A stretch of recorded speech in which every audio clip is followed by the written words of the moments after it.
Hello, my name's Nicola and welcome to the Frugal Cottage, where I talk all things money to help you with financial success. Now today's video is a bit different. I'm hoping that this will help people to know what to do and what help there is out there for your finances during this time. Now, obviously we're in a very different circumstance than normal. The coronavirus has changed everything that we knew and will probably continue to do so for quite a while. Lots of people's finances at this time are going to be quite tricky. Lots of people have lost their jobs or they're on reduced income, and the information in this video is there to help you to find things that can make your financial situation just that bit easier.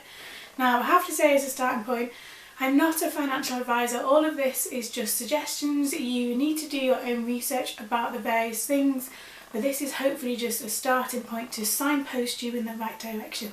Finances for lots of people at the moment can be quite tricky. It's also a bit of a touchy subject in the sense that people don't like to talk about money. I'm obviously the odd one out there, and also it's a bit of kind of shame or embarrassment about the fact that your circumstances have changed, and there is absolutely no need to be. Nobody could have seen this coming. Nobody could have expected that this would happen. You couldn't have prepared for this. So if you haven't got an emergency fund or you haven't got things set aside, that's okay, because no one could have planned for this. At the start of this year, you know, nobody saw this coming, not really. So I've put together a list of things to help with finances, various different things you can apply for or ask for, things that you can kind of look at and read through, and just general ideas about how to manage your finances at this time.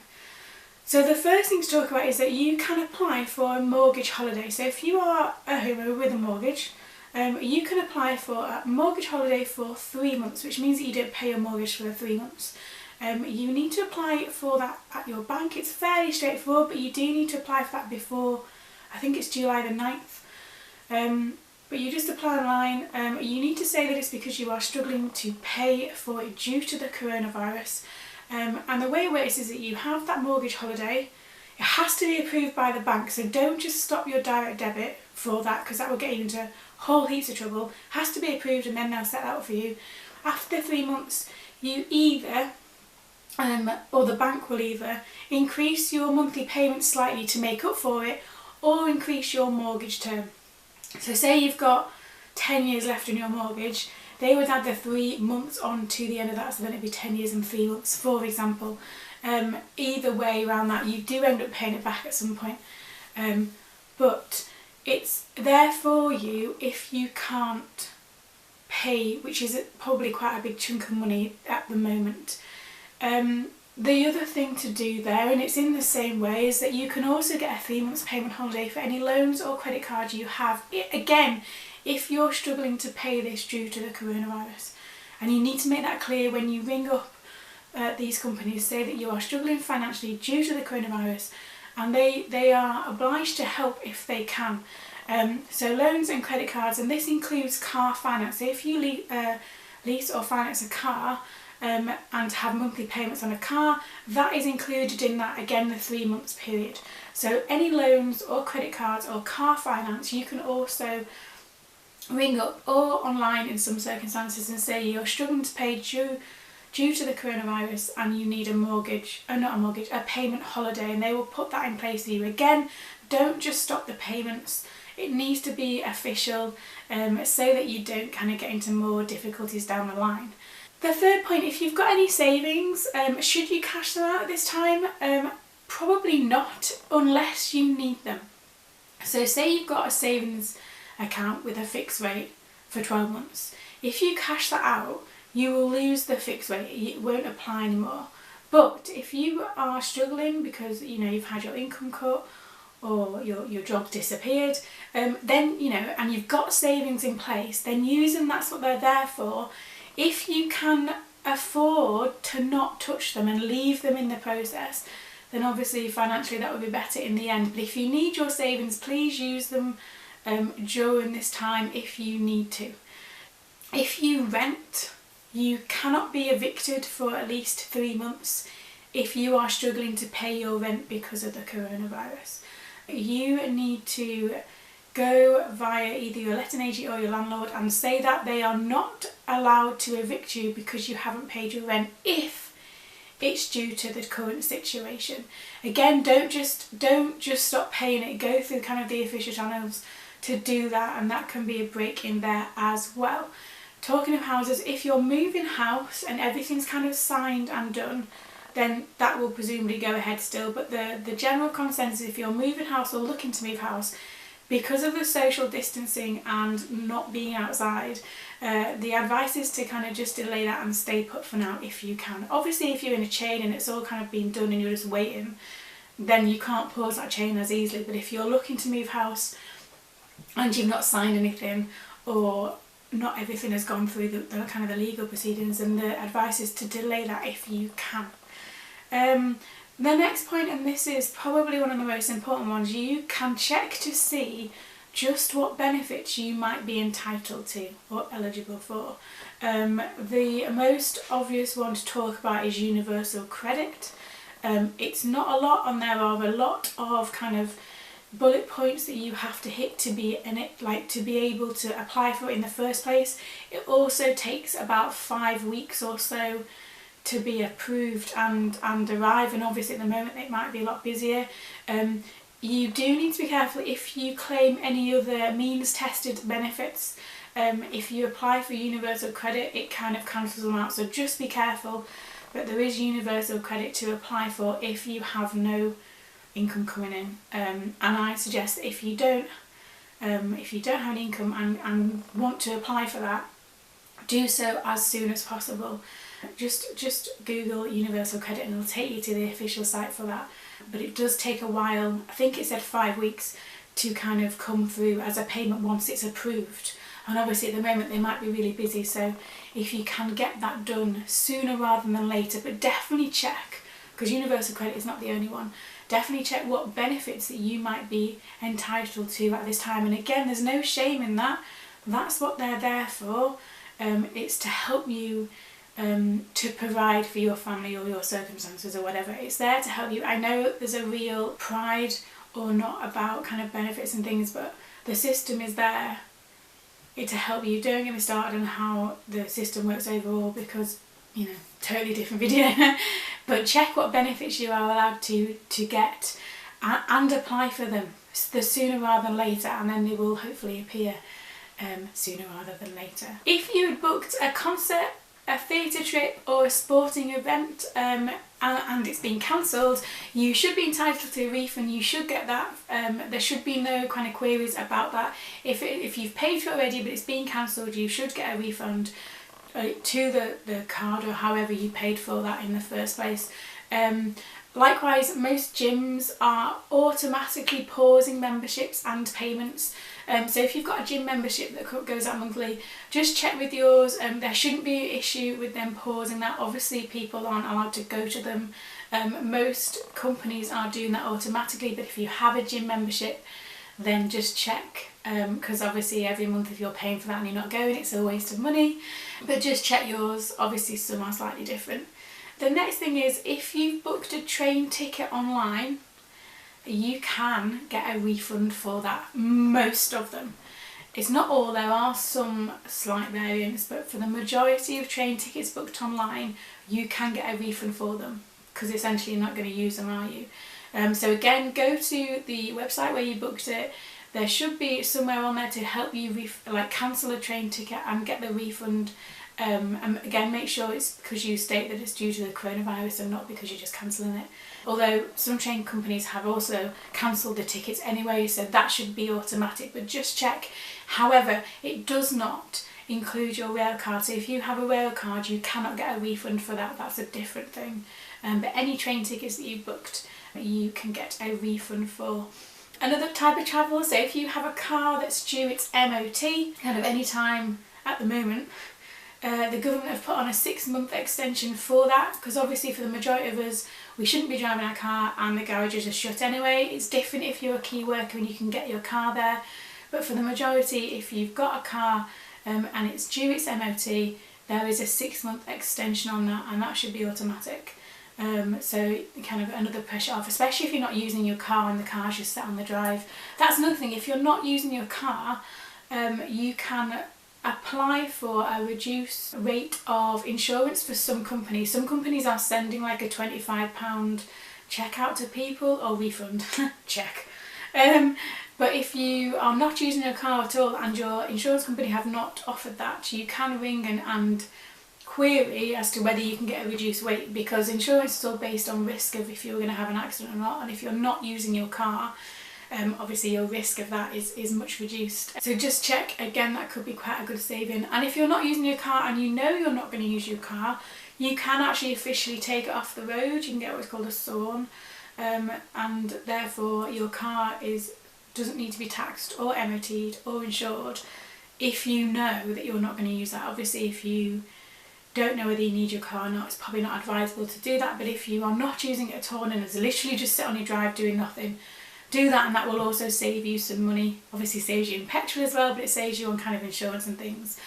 Another just general point is, at this point in time, is if your finances are really impacted by the coronavirus, you need to focus on having the necessities covered and everything else put to one side. So that is keeping a roof over your head, so whether that's a rent payment or a mortgage payment, we've talked about how to get a holiday on those, heat, water, electricity, and then food. You need to make sure that you can cover the absolute basics to survive, I suppose. So somewhere to live, heating or electricity, light, that kind of thing, water, and then food, some kind of food on the table. And I'm not talking like the world's most poshest meals. It's, you know, it's, if it is that dire, and hopefully it isn't, and I hope it isn't for you, but if it is, you need to concentrate on financial survival, and that is keeping you and your family as safe as possible, which might be incredibly stressful, but it gives you a focus point on that. And on another note, if it is that tight, think about selling things online, you know, Facebook, eBay, there's other online selling sites. Anything that you do not need, or you no longer need, or you don't really use and could probably get rid of, if you need the money, now is the time. eBay may be slightly better because people aren't coming, you're not meeting people face to face, you post it and it'd be all paid online. But those kind of things, you'd be surprised at what you have in your house that you no longer need, and it can be quite like therapeutic to get rid of stuff, but also it brings in that extra bit of cash, which is obviously always good. If you have well, maybe not lots of, but if you have different subscriptions, so say you've got, I don't know, we'll use Netflix, maybe you subscribe to, I don't know, BT Sport. If you don't need these, although I don't know if I'd say that Netflix might be a necessity for all at home, but if you've got extra subscriptions that make your TV and broadband package much more than kind of the basic level, if you can try and cancel these or remove these from your bill, and if they can't, ring them up and say, look, I'm really struggling to pay the bill for this, what can you do about it? And say again, because it's due to coronavirus, they have to make allowances at the moment for that. So if you ring and say, look, can't pay this, my income's gone or massively reduced due to the coronavirus, what can you do about that? And you'll find most of the time that they will either reduce your package, reduce the things you have on it, or make it half price or something, rather than you just cancel it all, because they'd rather make some money from you than nothing at all. So again, that's just a phone call, probably not a very nice phone call really, but if you've got lots of subscriptions and some of them are so expensive for a month, especially if like there's a sport one and they're just reruns because there's no sport going on, you know, have a think about those things that you could cancel, and just make a phone call, because it is as simple as making a phone call, says the person who never wants to talk on the phone. Moving on, so going back to kind of keeping your house and stuff, if you are struggling to pay your council tax, if you have it as a monthly bill like most of us do, it's not quite as straightforward, but there are some circumstances where again you can get a payment holiday, but you do need to contact your own local authority about that. Again, don't just cancel the direct debit for that, that would get you into a whole heap of trouble later on.